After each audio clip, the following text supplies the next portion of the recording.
Now, I'm not a professional photographer, but I've made $35,000 selling my photos online. In this video, I'm going to go through exactly how I did it.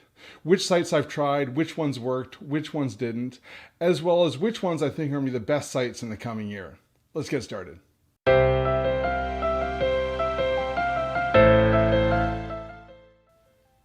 Hi, I'm James.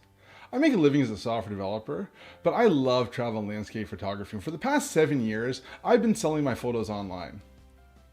Now, I'm going to be going through the results that I've got selling my photos online, but your results may differ depending on the type of photography you do.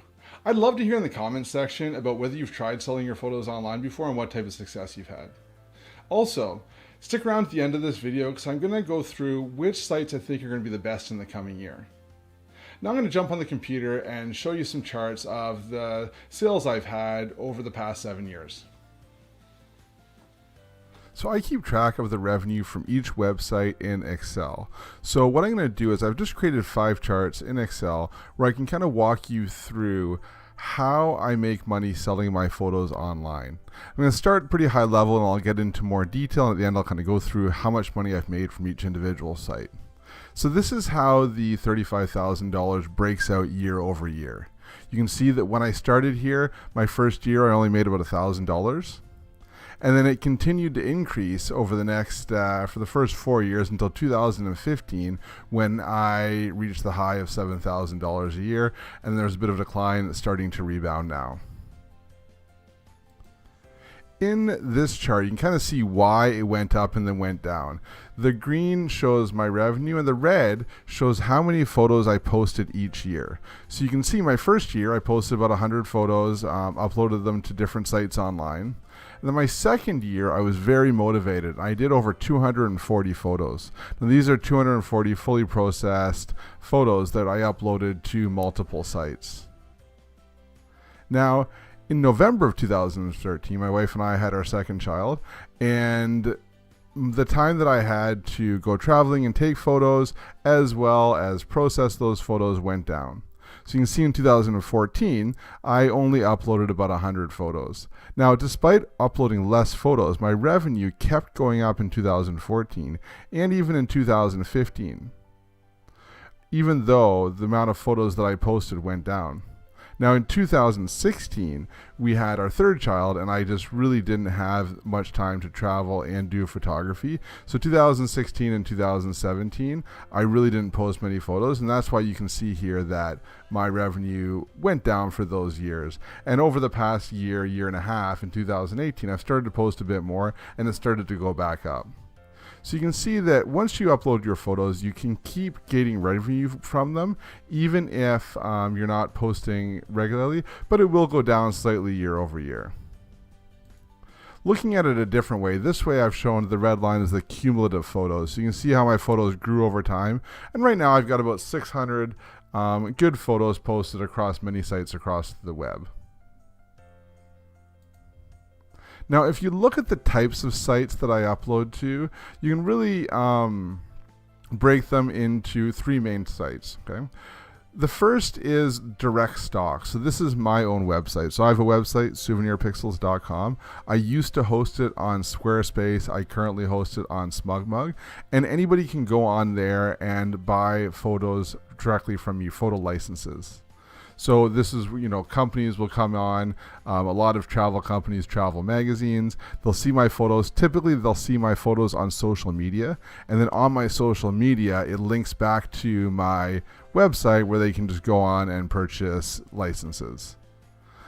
Also on my website, you can purchase prints. So I sell prints on my website now. I also have uploaded my photos to a lot of print-on-demand sites, and I've tried out a bunch of them, but the only one that I've really had great success with is Fine Art America. So most of my photos are on Fine Art America, and I've made, some money from those as well too. You can see here about 8%. But the vast majority of the money that I've made selling my photos online has been from microstock sites. So I've tried a lot of different sites, about 23 of them in total, and that really makes up the majority of my revenue selling my photos online. So to go in and look at which sites in a bit more detail, you can kind of see in this pie chart. So this is kind of breaking out the revenue from all the sites. So you can see by far, this pink bar here is Shutterstock, and they are by far been the best site for me for selling my photos online. I had a very good run with Shutterstock. You know, if you typed in landscapes in Shutterstock, I had a photo on the main page. If you typed in Canada, I had multiple photos on the first page. So I did really well year over year and month over month on Shutterstock.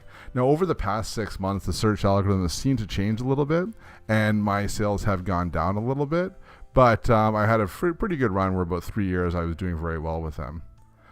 The second one here is 500px. Now, 500px was a photo sharing community before they started selling as stock.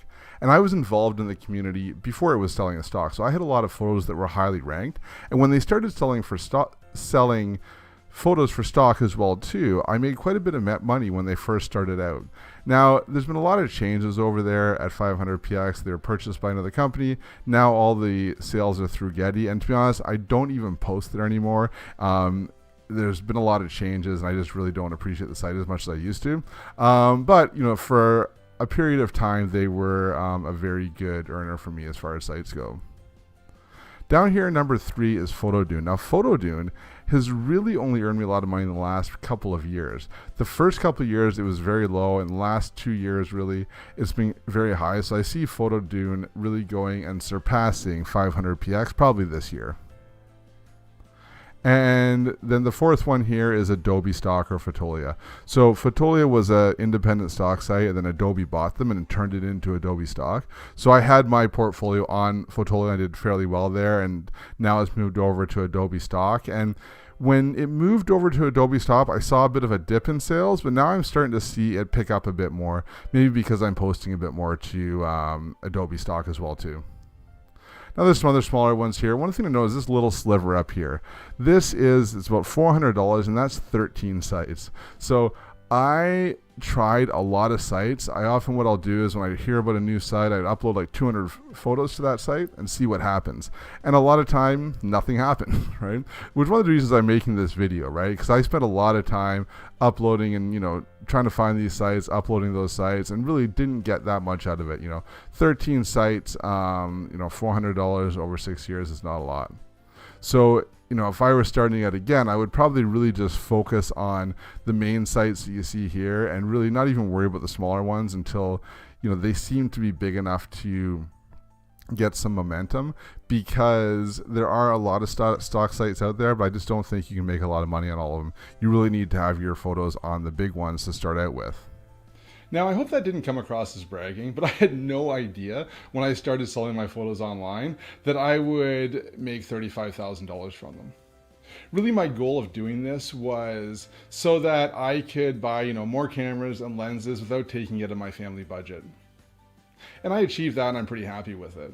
Now, there was a point when I considered trying to, you know, maybe go full time as a stock photographer, but at the time, what was selling primarily was business images. So what I realized was that to be able to be a full-time stock photographer, I would need to go and get models and kind of pose them in different business situations, taking hundreds of photos a day and uploading them. And that really didn't appeal to me.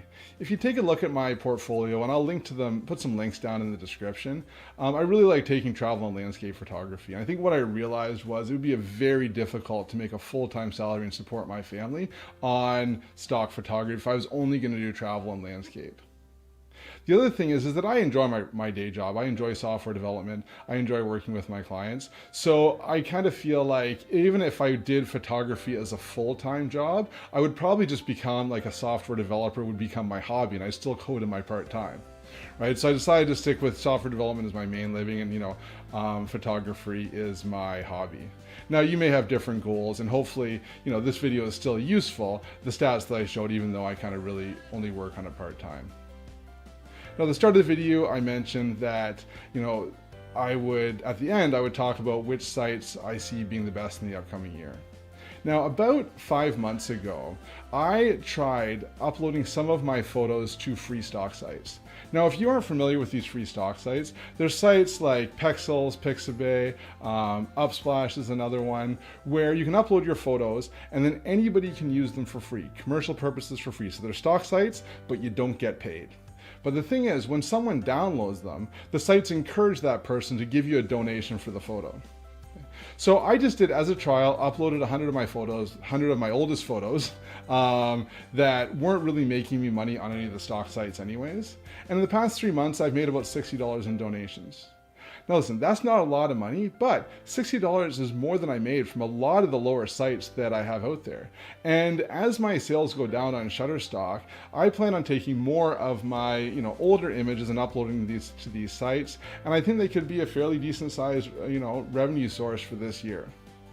So that's something that you may want to look into as well. Again, I haven't made a lot of money off it in the past, but it's something that I'm going to be trying more in the future. You can let me know in the comments what you think about these free stock sites. Now, if you found this video useful, make sure you go and hit the like button below, as well as hit the subscribe and the bell so you can get notified when I upload new videos. Happy uploading.